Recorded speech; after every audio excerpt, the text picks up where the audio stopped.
تو ابراہیم علیہ السلام نے اسماعیل علیہ السلام کی ایسی تربیت کی کہ اللہ کے حکم پہ اپنا سر جھکا دینا، اپنے ارادے کا اظہار نہیں کرنا، اپنے دل میں کوئی بات نہیں لانا، یہ تربیت کر دی ہے۔ ابراہیم علیہ السلام یہی تربیت کرے، اللہ کا حکم ماننا، اتنی تربیت کر دے کہ جان دینے کا وقت آ گیا تو اسماعیل علیہ السلام نے کہا کہ اللہ کا جو حکم ہے کیجئے، انشاءاللہ آپ مجھے صابر پائیں گے۔ تو یہ صفت ہوں گی تو وہ صوفی ہے۔ مرید اب آ جائیے، یا اور ایک بات سمجھا دیتا ہوں، حضور صلی اللہ علیہ وسلم کی بات بندہ نواز گیس دراز چراغ دکن چشتی رحمۃ اللہ تعالی علیہ نے اپنے ملفوظات جوامع الکلم میں ارشاد فرمایا۔ یہ ضمناً ایک دوسری بات ہے، وہ اس ارشاد کے ضمن میں فرمایا، دیکھو حضور اکرم صلی اللہ علیہ وسلم کے دست مبارک پر اتنے لوگوں نے بیعت کی، یہ پیر بھی وہی کرتے ہیں، اپنے مریدوں سے بیعت لیتے ہیں، لیکن حضور صلی اللہ علیہ وسلم کو اور ان کے صحابہ کو پیر اور مرید نہیں بولتے۔ امتیاز کی برقراری کے لیے نبی کہتے ہیں، رسول کہتے ہیں، صحابی کہتے ہیں۔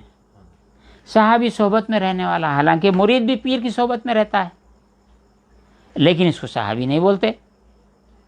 اگر اصطلاحاً صحابی کہا جائے تو غلط نہیں ہے، لیکن بے ادبی ہے۔ میں سعودی عربیہ میں ایک بہت بڑی ہورڈنگ لگی ہوئی تھی، وہ فہد بن عبدالعزیز کا زمانہ تھا، ایک بڑی ویلکم کے بورڈز لگے ہوئے تھے، اس کے ساتھ فہد بن عبدالعزیز کا نام الملک المفدی و فلاں فلاں وہ اصحابی ہی لکھا ہوا تھا۔ لغت کے لحاظ سے غلط نہیں ہے، لیکن اہل عرب کو، اب باتیں کبھی نہیں ہے، اہل عرب کو، اہل لغت کو چاہیے کہ بادشاہ عمرہ کے ساتھ اصحاب کا لفظ نہیں لانا، کوئی دوسرا لفظ ایجاد کرنا۔ جیسا کہ آج سے 50 سال پہلے کی بات ہے، یا اب جمال عبد الناصر کا زمانہ ہے، وہاں پہ صدر تھے، تو اخوان المسلمین ایک جماعت تھی، آج بھی ہے۔ اخوان المسلمین، مسلم بھائی برادری، آپ ایسا ترجمہ کر لیجئے۔ جب اخوان المسلمین پہ ظلم ہونے لگا ان لوگوں پر کہ ان کی عقیدے کی وجہ سے یا کسی وجہ سے، پہلے خطبہ جمعہ میں، عید کے خطبات میں ایھا الاخوان المسلمین بولتے تھے، لیکن ایک اخوان المسلمین ایک جماعت بن گئی، ایک آرگنائزیشن بن گئی، ایک ایسوسیشن بن گئی۔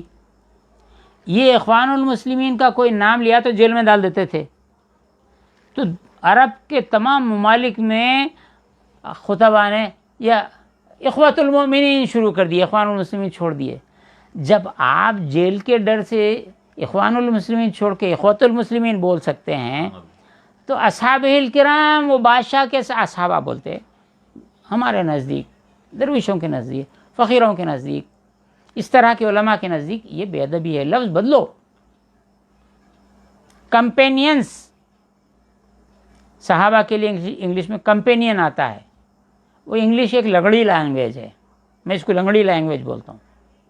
ارے ماموں بھی انکل ہو گیا، چچا بھی انکل ہو گیا، خالہ بھی انٹی ہو گئی، چچی بھی انٹی ہو گئی، یہ کدھر تو بھی ہے، انٹی پوچھنا پڑتا، اماں کی طرف سے انٹی ہے، بابا کی طرف سے انٹی ہے، جب وہ سمجھ میں آتا ہے۔ یہ لنگڑی زبان ہے۔ تو کمپینین، صحابہ کے لیے کمپینین کا ٹرانسلیشن کرتے ہیں۔ ووٹنگ میں دیکھو آپ، جب ووٹنگ کے لیے جاتے ہیں، ایک آدمی اندھا ہے یا بہت بوڑھا ہے تو ایک فارم فل اپ کرنا پڑتا ہے، چلنے نہیں آتا، تو ایک کمپینین فارم کہ یہ ووٹر سنگل اکیلا جا کے ووٹ نہیں ڈال سکتا، ہاتھ پکڑ کے لانے والے کا پرمیشن ہے۔ تو کمپینین کے معنی ساتھی کے ہیں۔ اسی طرح یہاں پر یہ ہے کہ پیر مرید وہی ہے جو کام انبیاء اس وقت انجام دیتے تھے اور اس زمانے کے لوگوں کو کلمہ طیبہ کی تلقین کرتے تھے۔ ہر زمانے میں کلمہ طیبہ رہا، اس کا دوسرا جز بدلتا رہا۔ پہلا جز لا الہ الا اللہ آدم علیہ السلام سے کہ حضور صلی اللہ علیہ وسلم تک ایک ہی ہے. نبی کے نام کے ساتھ بات بدل جاتی ہے. لا الہ الا اللہ آدم صفی اللہ، آدم علیہ السلام کے زمانے کا ہے یہ کلمہ. نوح علیہ السلام تشریف لائے، لا الہ الا اللہ نوح نجی اللہ. ابراہیم علیہ السلام ہے، لا الہ الا اللہ ابراہیم خلیل اللہ. داؤد علیہ السلام ہے، لا الہ الا اللہ داؤد خلیفۃ اللہ. موسیٰ علیہ السلام ہے، لا الہ الا اللہ موسیٰ کلیم اللہ. اب ہر نبی کا نام کے ساتھ، اور لا الہ یوسف علیہ السلام کا بڑا زبردست ہے کہ اس میں بھی لا الہ الا اللہ یوسف صدیق اللہ. صدیق اللہ یہ بھی بولتے، صدیق کا لفظ زیادہ مشہور ہے. حضور صلی اللہ علیہ وسلم لا الہ الا اللہ محمد رسول اللہ. یہ پورا قول میں دہرا سکتا ہوں، نہیں دہرا سکتا ہوں کیونکہ میں ڈیفینیشن جب ہوتا ہے تو میں تو برابر کرتا ہوں. آدم علیہ السلام سے سیدنا احمد مجتبیٰ محمد مصطفیٰ صلی اللہ علیہ وسلم کہ امتیوں کا کلمہ آپ نے سنا، نبیوں کا کلمہ نہیں سنا. یہ ہمارا لا الہ الا اللہ محمد رسول اللہ کہنا یہ ہمارا ہے کلمہ، امت کا کلمہ ہے، نبی کا کلمہ نہیں ہے. نبی کا کلمہ کیا ہے پھر؟ سید المرسلین خاتم النبی صلی اللہ علیہ وسلم کا کلمہ کیا ہے؟ لا الہ الا اللہ انی رسول اللہ. نہیں ہے کوئی الہ، نہیں ہے کوئی معبود سوائے اللہ کے، اور میں اللہ کا رسول ہوں. تھوڑا میں کبھی میری طبیعت نہیں چاہتی ہے درس کے دوران کوئی کنٹروورسی لاؤں، لیکن ذہن سے وسوسہ دور کرنے کے لیے، جو کنٹروورسی پیدا کی گئی اس کو دور کرنے کے لیے، وسوسے کو دور کرنے کے لیے، شک کو دور کرنے کے لیے، بدگمانی کو دور کرنے کے لیے، جو انبیاء کرام سے متعلق پھیلائی گئی ہیں ان کو دفع کرنے کے لیے میں بولنا پسند کرتا ہوں. جو لوگ حضور صلی اللہ علیہ وسلم کی نہیں ہمارے جیسے بشر تھے، ہمارے جیسے ویسے تھے، کیا کیا بولے نہیں معلوم، ایسے کیسا بغض ہمارے نبی سے ہو گیا. جو برابری کا درجہ کہتے ہیں، بلکہ بڑھ کے بھی بولے ایک صاحب، بعض دفعہ بسا اوقات عمل میں امتی نبی سے بڑھ جاتا ہے. بولے برابری بھی نہیں اور بڑائی کا دعویٰ کر دیے. ایسا وسوسہ پھیلائے. بشر ہمارے جیسے، بشر وہ ہمارے جیسے، ہمارے بھی معاذ اللہ ایسے باتیں کرتے وہ لوگ لکھے ہیں. ہم کو بھی بیوی بچے ان کو بھی ہے، ہمارے گھروں میں بھی جھگڑے ہوتے، معاذ اللہ سرکار کا نام لے کے بول دیے. بولے ہیں وہ سورہ حجرات کی آیتیں جو ہیں. تو میں یہ عرض کروں گا جو برابری کا دعویٰ کرتے ہیں بلکہ عمل میں بڑھ جانے کی بات کرتے ہیں، ہم انہوں بشر ہیں بولتے، ہمارے جیسے تھے. نبی کا کلمہ جو ہے وہ لا الہ الا اللہ انی رسول اللہ. تم ذرا پڑھ کے دیکھو کیا ہوتا تمہارا حشر تو مرنے کے بعد تو وہاں ہوں گا سو ہوں گا. یہاں پہ بولتے روڈ پہ ایکسیڈنٹ اگر ہوا، بعض دفعہ گاڑیوں کے نیچے جانور آ جاتا، کبھی آدمی بھی آ جاتا، تو ایسا ہو جاتا ہے بالکل چپک کے پیپر بن جاتا. سڑک پہ پاپڑ بن جاتا ہمارے پاس. ذرا لا الہ الا اللہ انی رسول اللہ بول کے تم دیکھو، تمہارا پاپڑ بھی نہیں دکھتا تمہارا. مسلمان اعتراض کرنا چھوڑو، غیر مسلم، یہودی، نصرانی، ہندو، آرین سب بولیں گا انہیں جھوٹا، انہیں جھوٹ بول رہا بولیں گا، جبکہ انہوں خود رسول اللہ کو نہیں مانتے. انی رسول اللہ بولتے نہیں بول سکتے. یہ رسول کا کلمہ ہے. میں کالج کے زمانے میں ایسی باتیں آتے تھے ورنہ مجھے یہ بات نہیں معلوم ہوتی تھی.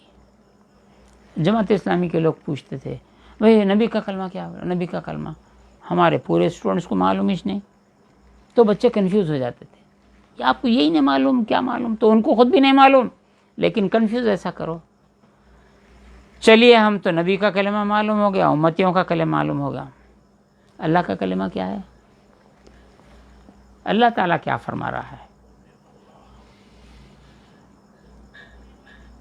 میں محمد کا رب ہوں، میں آدم کا رب ہوں، نوح علیہ السلام کا رب ہوں، فلاں، یہ ہے ان کا کلمہ نہیں۔ موسیٰ علیہ السلام سے بات کرتے وقت اللہ نے کہا لا الہ الا اللہ انی رسول اللہ، یہ رسول اللہ کا کلمہ، لا الہ الا انا، میرے سوا کوئی اللہ نہیں ہے، یہ اللہ کا کلمہ ہے۔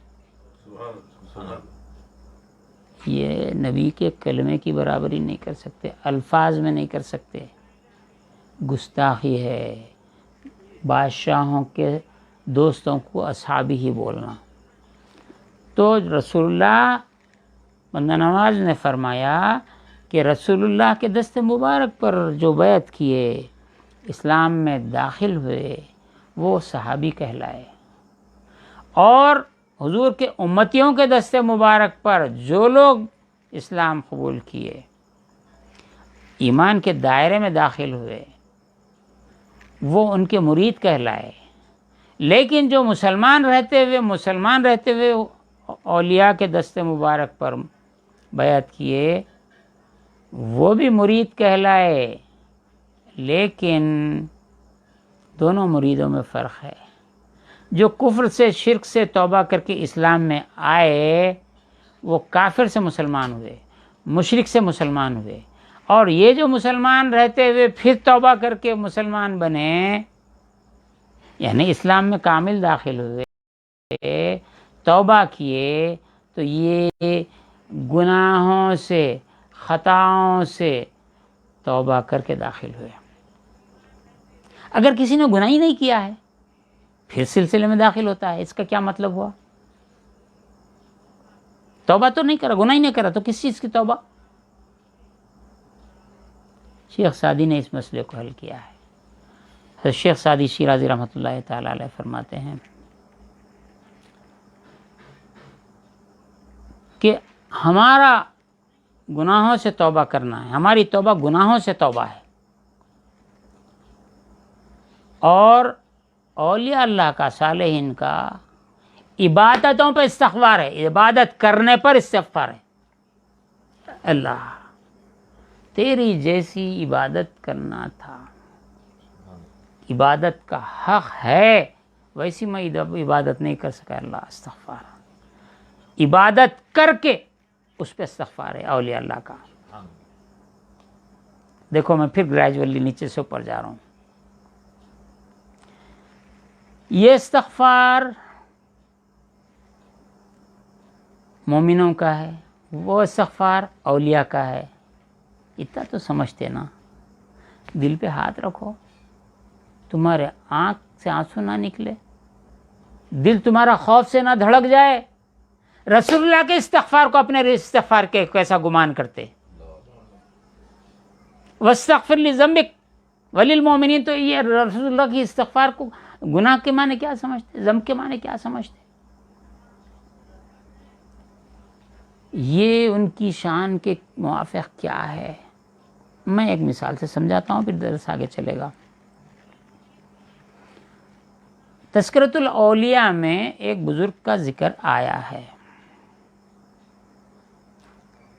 کہ بازار میں آگ لگ گئی،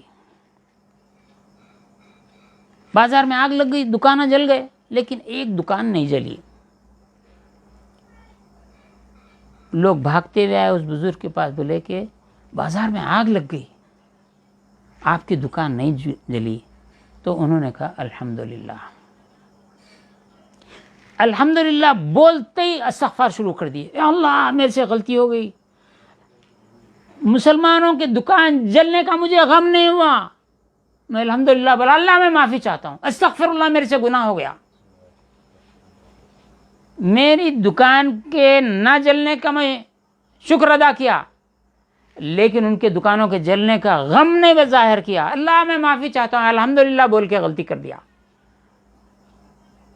آسیان از گناہ استغفار کنان، گناہگار گناہوں سے استغفار کرتے ہیں، اور مومنین جو اوپر کے درجے ہیں، اوپر کے درجے والے ہیں، وہ اپنی نیکیوں پہ استغفار کرتے ہیں۔ اب نبی کے استغفار کو کیا کرتے تم؟ ادب کا مقام ہے، سوچنا بھی نہیں، آپ زیادہ سے ان کی شان